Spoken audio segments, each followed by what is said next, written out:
welcome to another tutorial from Homs. So we're in Inkscape and I've actually completed the Inkscape project files. I'm just going to take you through it briefly.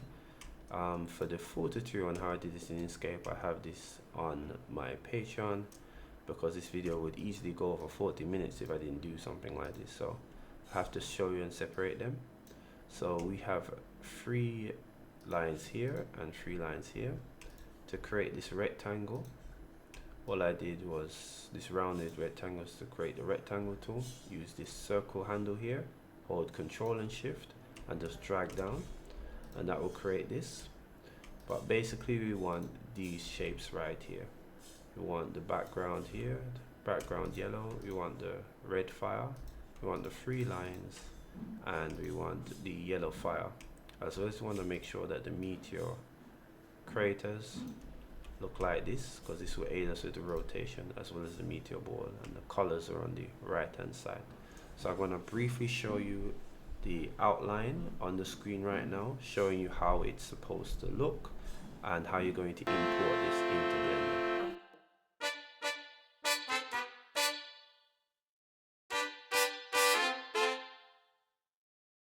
Okay, this is a shortened version of the yellow fire streaks. Alright, so we have, if you look at the yellow fire streaks here, this is how they look. Animations have been cycled. So we're going to take a look at what we actually do with these animations to get it looking the way they are. If we go to our data on our right hand side, our data tab, and we'll see we have 5 states in our shape keys. We have basis, close down, close up, goes down. So for goes up, let's use this one first. Good. So we see that the stroke goes up, and for that we go into edit mode and we just select the nodes that we want, the appropriate ones, and we have it go up. If you've looked at my waterfall tutorial, you can see how I do that directly, and we just have it go up. Good, to this point. And then we have go down, which does the opposite. So we just get the nodes or the vertices in edit mode, and we just pull it down. So you have one that goes down and one that goes up. Good. And then we have one that closes up, and we have one that closes down.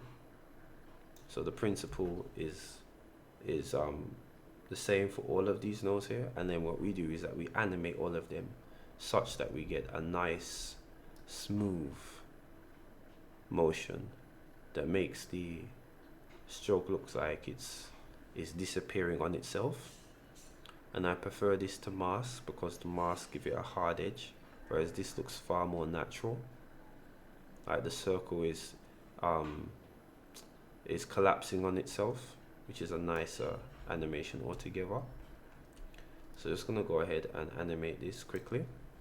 So when you have these in your shape keys, I'm gonna start with a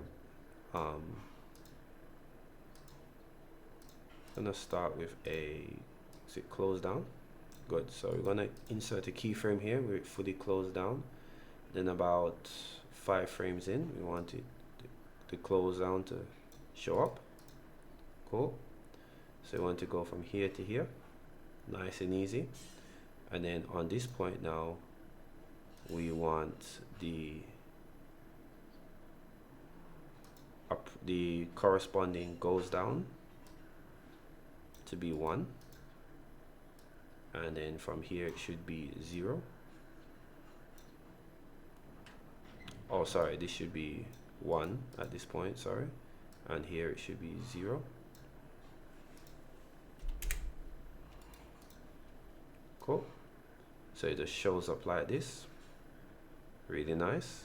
And then what we want to do next is that we want to move from, in the next about 10 frames, so to frame 15, we want the goes down to go back to 0. So we have a smooth showing. So it goes up, really nice. And we're just going to do the opposite now for when it goes down. We're going to add another 10 frames to this, so that's going to give us 25 frames. We want the goes down. We want now for the goes up now to be activated. so it goes up, and it's activated here also, and here it's just going to go up. Alright, so we're gonna have it go up now, and then from go up we're gonna have it close up now. So we have it go up and we're gonna have it close up with the same 5 frames. So we're gonna insert a keyframe 0 here, and then about 5 frames afterwards, so about frame 30, we're gonna have the whole thing close. Insert keyframe. Around that time we want the goes up to go down to 0.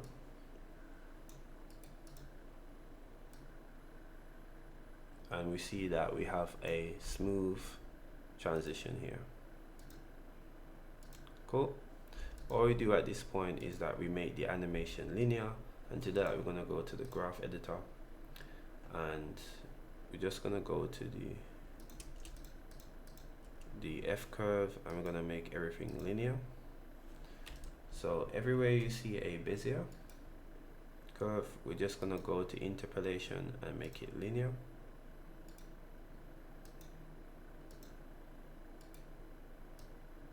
Linear, make all of them linear.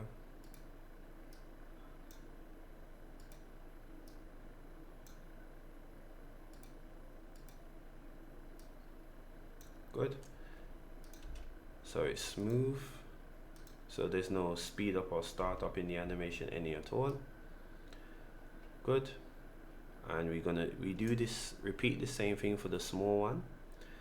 So the next step, and that's for the small strokes here, it's basically the same process, and then you would duplicate it and stagger them. So you want to duplicate this after we've added the cycles and stagger them. So we're going to add the cycle repeat so that it just repeats all the time. Now when doing cycles animation, any at all, you want to make sure that all of the starting keys here in the dope sheet are yellow. You don't want any green, and you want all of the ending keys are also yellow. Right, so there should be no inactive frames at the beginning and start of the animation. So everything must be yellow here and everything must be yellow here, or else you'll get strange effects when you begin to cycle them. So next we can go to graph editor, and we can go to modifiers and add modifier and go to cycles. Cool. And we can see that it's repeating all the time. Sorry, let's just add cycles to all of these. Sorry, just select everything and go to cycles, add modifier, cycles.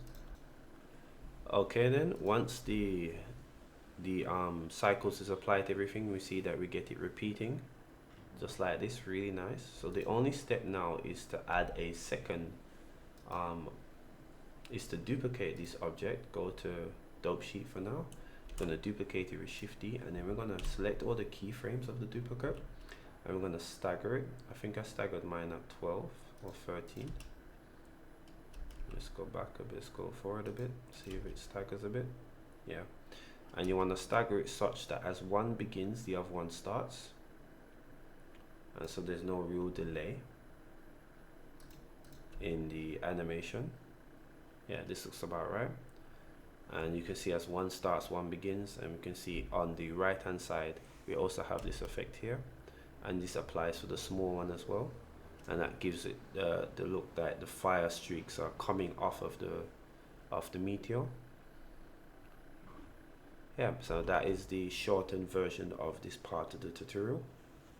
So we're going to move on into the red fire streaks and the mask for the grease pencil object.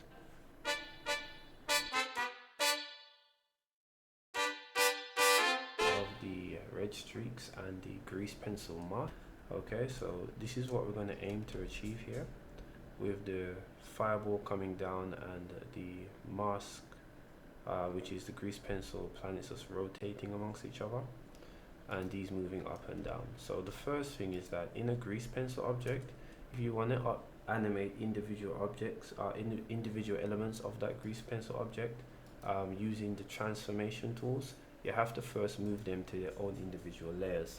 So to move them, you can press M while in edit mode in grease pencil, and then you can create a new layer and move them. Because I want to animate these 3 streaks separately, I've already moved them into 3 separate layers. That's red fire streak 1, 2, and 3. Now by default, when you create a new layer, you'll see it dark because it's using the lights in Blender as default, but we don't want that, so you want to take off the use lights all the time. Then when you have them separated, you can navigate down to the transform drop down, in making sure you're on the data and making sure you're in grease pencil in edit mode. Also you can go to transform and you can animate the transforms of each one of the layers that you have selected. So if we have the red fire streak selected, we can go ahead and animate it. So it's going to go ahead and animate it along the Z, right? Because the Z keyframe is up and down, is basically the y-axis in grease pencil. So following the traditional Blender layout. Good. Insert another keyframe, and then we're just going to insert a third keyframe. About frame 10. In fact, let's stretch it out a bit. Let's put it at frame 10 and the other one at frame 20. So 10 frames each. Good. And then we're just going to have it move down a bit. Replace single keyframe. Let's see how that looks, and we see it moves down, and only this part in the animation moves down. Then we're basically going to apply the same thing for these 3. So it goes up and down, and we're going to make sure this is cycled. So we're going to go to graph editor, and we're going to add some cycles here. Let's go ahead and select this, make sure we have the animation node that we plan to edit to cycle. Then go to add modifier and press cycles, and we can see it's moving up and down continuously, and we can change how we have this. So you're going to apply this to all 3 of them. Next, we're going to take a look at the mask here. So as we imported this from Inkscape, we imported it like this. So what we're going to do is that we want to mask off what we don't want to see immediately, which is these 3. And then we're going to animate it so that it moves up, and then we're going to cycle the animation so that it looks like it's a continual rotation. So to take a idea of what that is, first I duplicated the mask here. I duplicated this to create a mask and renamed it to Meteor Mask. Good. You can't see it now, but here it is with its opacity up. Good. Then you want to move that Meteor Mask above or the layer that you're going to mask off. Once you do that, you want to go to the layer that you're going to mask, which is the Meteor Craters, and then you want to see that it has mask enabled down here. So once it has mask enabled, you have an option, or you have to find the mask, and then once you find the mask, you'll notice that the mask will mask out the objects here. You can see we no longer see them, they're masked out. And once you've masked it off like that, you want to make sure that the mask itself has opacity of 0, or else it will show and you won't see what's underneath it. So you'll have to reduce the opacity to 0, and that will give you this mask. Now that we have this mask, it's easier for us to animate this now. So because it's on its own layer, we can do the same thing that we did with the fire streaks, and we're going to go ahead and animate it on the Z-axis. Whoopsie. Animate it on the Z-axis, and we're going to animate it on the X-axis. Good. So we want it to move up. Let's give it about 20 frames here. And what we're going to do essentially is to move the craters up such that they look exactly the same as how they look now. I'm only going to eyeball it right now, but you'll get the gist of it. Right, you can definitely be a lot more accurate than I was. And this looks about right. So bring this up over a bit. Yeah, this looks about right. We're gonna insert single keyframe, and we see that it's moving almost good. Right. In fact, it can come down a little bit. But the overall point of this is clear just the same. What you really want to do is just to make sure that yeah, good. So now that you've done this animation and we can see that it kind of lands back in the same place, we can go over to cycles and go to the Meteor, and we can cycle, making sure we're in graph editor. We can cycle both of these options here, and we see that we have a continuous rotation here. So press tab to come out of it. You can see we have a continuous rotation of the Meteor. We wouldn't be able to tell, you know, it looks like a seamless pattern here, and that will give the illusion of the rotation. So that is for the grease pencil mask and for the red fire streaks. Alright, we're going to move into the next step, which is to add the orbital air pressure or air resistance. We know there's no air in space, but this gives it an opposite and equal reaction that shows you that the Meteor is piercing through the sky and creating a wave of pressure as it does, affecting whatever particles are in its path, and that gives you a greater sense of its mobility and its force. And we're going to use a torus to do this. So we're just going to go ahead and create a torus. And we're going to go to we're going to hit Shift and A, go to Mesh and go to Torus. I'm going to use I'm using major segments 96, minor segments 48. That's just for the smoothness. But for the radius, the minor radius, this is important. I'm using 0.09 m. Cool. Then we're going to rotate this along the X by 90. G and X. Good. We want it to go through the grease pencil object, so just going to use G and Z. Come out of camera view and just take a look. Make sure that it's going through. And then G and Y, bring it up here.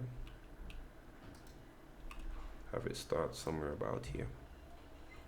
Good. So we're going to be animating its scale as well as animating its Y location. Move it to frame 15, insert keyframe, so we know where we're stopping. Let's increase the Y to about here. Single keyframe, so it goes up and down. And let's reduce all of these keys to 0. Let's see, just zoom in and zoom out. Okay, it's kind of scaling a little slow, a little bit too far, sorry. Let's see if it scales up a bit quicker if I move it in. Sorry, just select the scale keyframes. Yeah, so we get something like this, and then between here and here, insert keyframes. We're going to have it disappear a bit.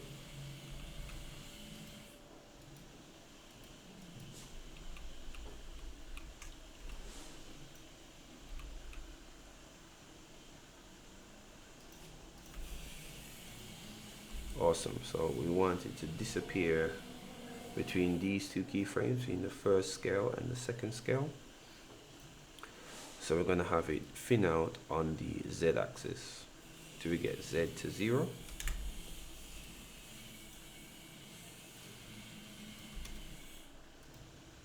Yeah, so we have something like this. And we can, what else can we add to 0 to help its process? No, we don't want that one. Don't want X, so it has to be Z. And it just fades out altogether.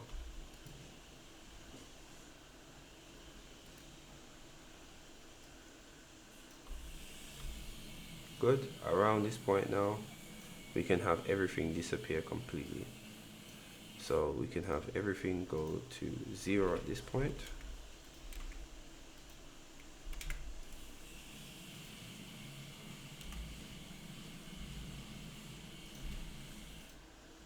and that will cause the whole thing to disappear.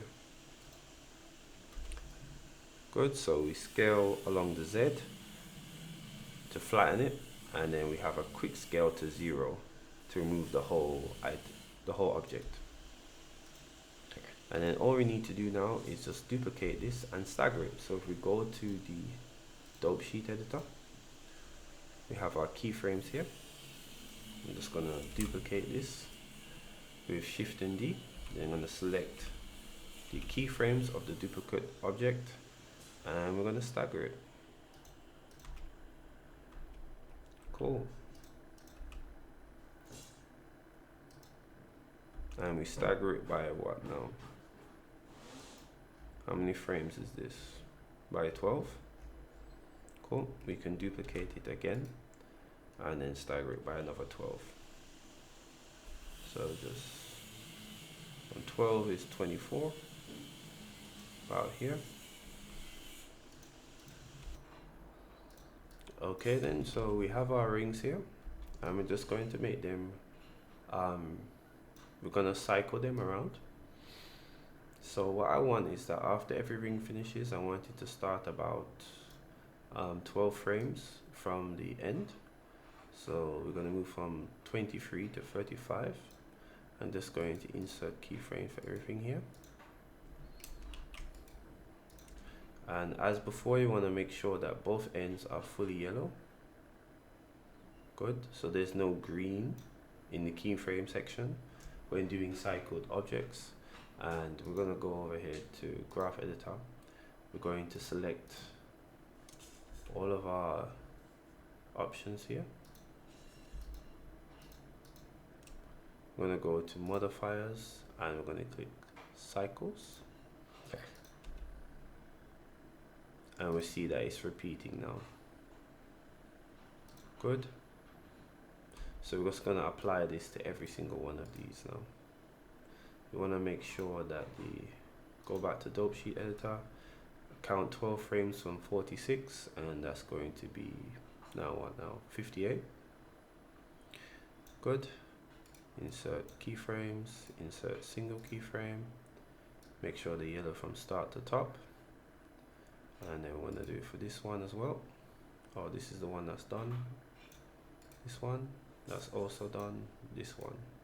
Good, so we're going to add 12 keyframes here from 34, and that should be 46.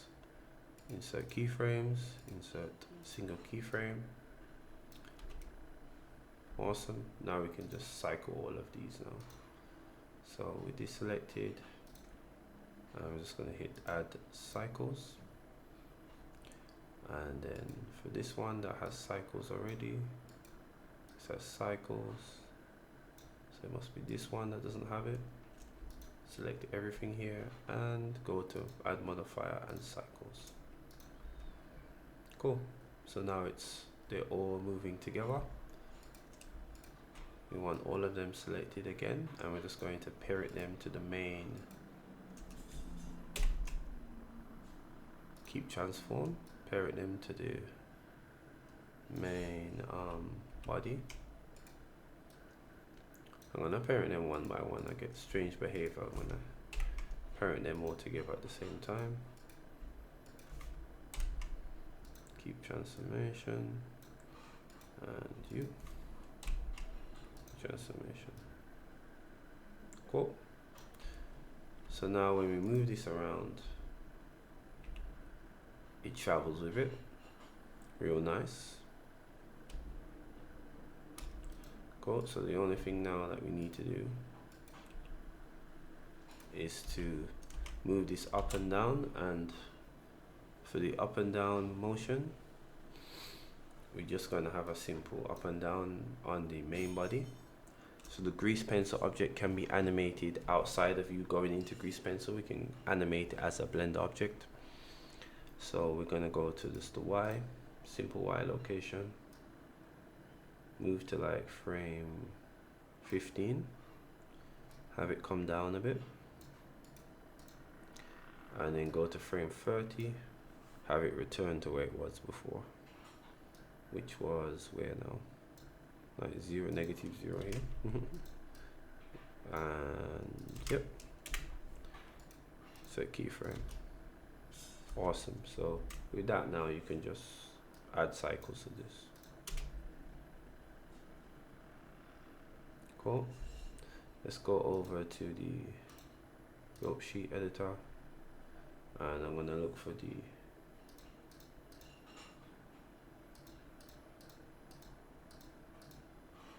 object transformation Y location, and I'm just gonna scale it out a bit.